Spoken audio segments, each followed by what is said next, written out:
Ishiki Otsutsuki était un membre de la famille principale du clan Otsutsuki, un clan d'extraterrestres dont une partie du clan arriva sur Terre il y a un millénaire et leur objectif était de parcourir diverses dimensions à la recherche de mondes où se trouvait l'arbre divin pour récolter ses fruits et ainsi pouvoir gagner en puissance et prolonger leur vie.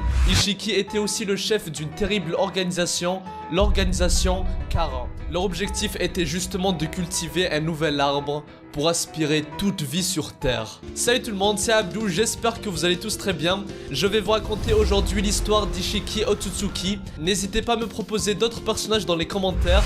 Et aujourd'hui, pour changer un peu, au lieu de vous laisser avec un blind test, je vais vous poser une question de culture et j'utiliserai peut-être vos réponses dans une prochaine vidéo. Pourquoi Kaguya a-t-elle trahi Ishiki?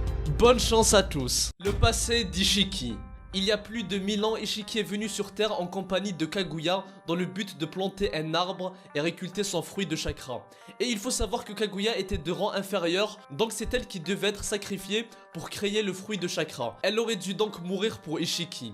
Mais contre toute attente, elle se retourna contre lui, le laissant pour mort après avoir détruit la moitié de son corps. Ishiki va rencontrer un simple moine nommé Jigen. Et pour survivre, Ishiki va se rétrécir, car oui, c'est l'une de ses capacités. Du coup, en étant tout petit, il va rentrer dans l'oreille de Jigen pour survivre à sa blessure, en absorbant les nutriments de ce dernier. Au fil du temps, Ishiki va réussir à contrôler le corps entier de Jigen, et il va lui implanter un Kama. Un sceau qui a pour but de contenir la mémoire de l'Otsutsuki au cas où ce dernier subirait des blessures mortelles, pour qu'il puisse prendre le contrôle du corps de l'hôte et ainsi pouvoir se ressusciter. Et c'était l'objectif d'Ishiki. Mais rappelez-vous que pour fleurir un arbre divin, il faut donner un Otsutsuki en sacrifice. Mais là, Ishiki était seul vu que Kaguya l'a trahi. Donc il n'avait pas d'autre choix que de s'utiliser comme sacrifice, mais pour survivre il a décidé de trouver un nouveau réceptacle pour renaître une fois qu'il aurait donné Jigen et lui-même en sacrifice.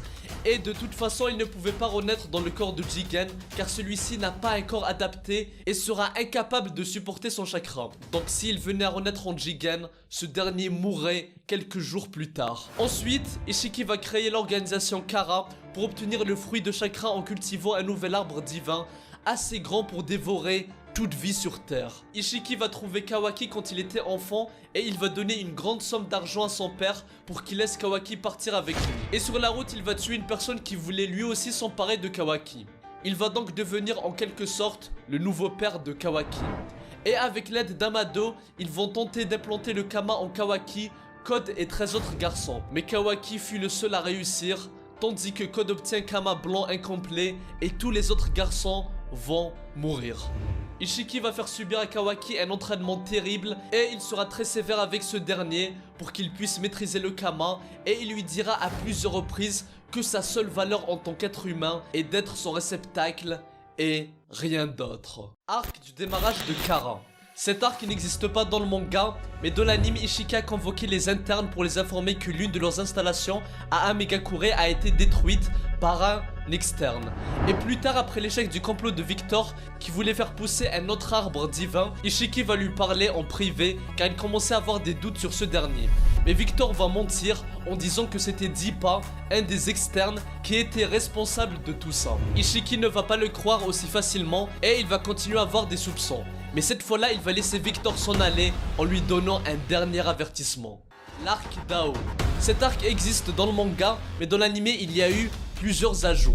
Dans l'anime, Ishiki a contacté Amado pour discuter du développement de Kawaki qui était déjà dans la phase 3 de leur plan. Ishiki va décider de transférer Kawaki pour un test sur le terrain et Victor va alors proposer son aide en offrant son nouveau dirigeable pour transporter Kawaki. Plus tard, Ishiki va être alerté d'un dysfonctionnement qui a provoqué le crash du dirigeable. Ishiki va alors tenir une réunion avec les autres membres de Kara pour discuter de cette situation urgente.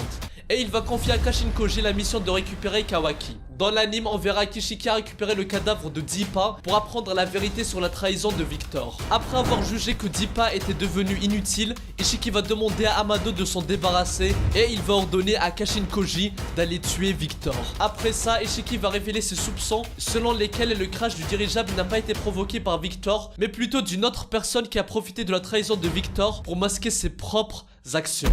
Ce qui veut dire qu'il y a un autre traître au sein de l'organisation Kara. L'arc de Kawaki.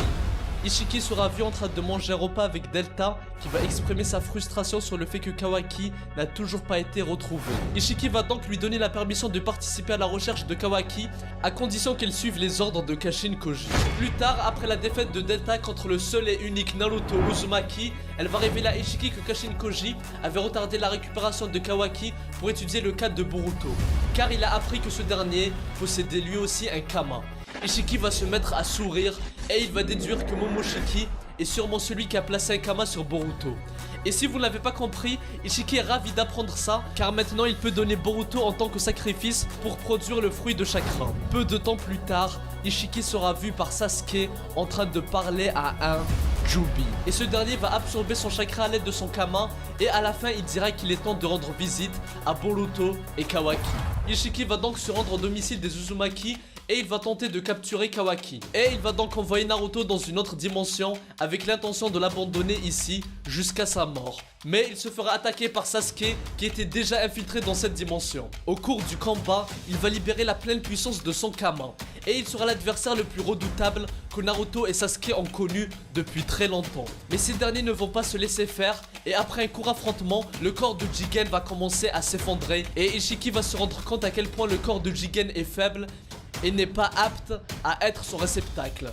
Sasuke va réussir à s'échapper avec l'aide de Naruto et Ishiki va révéler qu'il n'est pas intéressé par Naruto ou Kurama mais qu'il en était après Boruto pour son Kama. Ishiki va retourner au siège de Kara et demander à Amado de le soigner.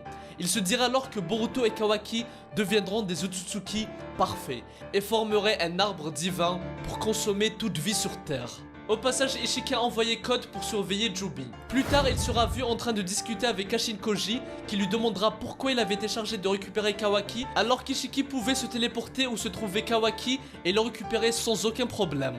Et c'est là qu'Ishiki va accuser Kashin Koji et Amado d'avoir provoqué le crash du dirigeable qui transportait Kawaki pour lui permettre de s'échapper. Ishiki va l'interroger en lui demandant quelles sont leurs motivations mais Kashin Koji va l'attaquer et c'est là que le combat entre Ishiki et Kashin Koji va commencer. Ishiki va repousser les divers assauts de Kashin Koji sans aucune difficulté, mais il va se prendre au dépourvu car Kashin Koji va invoquer un mur de flammes gigantesque et Ishiki ne sera pas capable de les absorber car il s'agit de flammes naturelles dépourvues de chakra. Les flammes vont commencer à le consumer et le corps de Jigen va alors se faire tuer. Et vu que le Kama de Kawaki n'a pas été assez développé, Ishiki a été contraint de se réincarner dans le corps de Jigen qui est, je rappelle, un réceptacle imparfait. Et tout ça c'était le plan d'Amado car maintenant qu'Ishiki s'est incarné en Jigen, il suffit d'attendre quelques jours pour que ce dernier meure. Et c'est un des moyens pour tuer un Otsutsuki car quand il se réincarne en un réceptacle, les Kamas des autres disparaissent. Ce qui veut dire que le Kama de Kawaki a disparu. Ishiki va alors attaquer Kashin Koji et lui détruire son masque. Et il va découvrir qu'il est le clone de Jiraiya créé par Amado. Il va alors entrer en mode Sennin et il va réussir à tenir tête à Ishiki. Mais à la fin, ce dernier va se faire écraser par Ishiki qui va se moquer de l'existence de Koji, qui n'est au final rien d'autre qu'un plan qui a été sacrifié pour Amado. Koji va ensuite invoquer un crapaud pour s'échapper, mais Ishiki de son côté ne va pas perdre de temps et va se téléporter immédiatement à Konoha pour replanter un Kama sur Kawaki. Car si jamais il ne le fait pas, il mourra dans 2 ou 3 jours. Naruto ira à sa rencontre et Ishiki va lui demander où est Kawaki. Et il va commencer à détruire le village, mais Naruto va l'attaquer avec l'aide de Sasuke qui va lancer son épée sur Ishiki. Ce dernier va essayer de la rétrécir, mais il va échouer car l'épée était en fait Boruto transformé qui va activer son Kama et faire téléporter Ishiki dans une autre dimension. Et du coup il devra combattre Sasuke, Naruto et Boruto. Avec leur travail d'équipe, Sasuke et Naruto vont réussir à pousser Ishiki sur la défense, mais ce dernier va manifester d'énormes cubes noirs pour séparer le duo légendaire. Ishiki va réussir à immobiliser Sasuke et il va tenter de le tuer avec sa propre épée, mais Boruto va apparaître, ce qui va faire hésiter Ishiki. Et Boruto va alors comprendre qu'Ishiki ne veut pas le tuer. Ishiki va expliquer par la suite qu'une fois que Boruto se serait complètement transformé en Otsutsuki, il compte le donner en tant que nourriture pour Jubi. Naruto va alors faire son comeback et il va utiliser sa stratégie ultime. Il va utiliser une nouvelle forme le Baryon Mode, avec laquelle il va réussir à mettre des coups à Ishiki, montrant sa supériorité. Ishiki va se mettre à cracher du sang et il va se rendre compte qu'à cause de Naruto, son temps de vie a été réduit. Mais il va remarquer que Naruto est aussi à bout de force. Ishiki, ne lui restant que très peu de temps à vivre, va essayer d'utiliser ses dernières forces pour mettre un Kama sur Kawaki.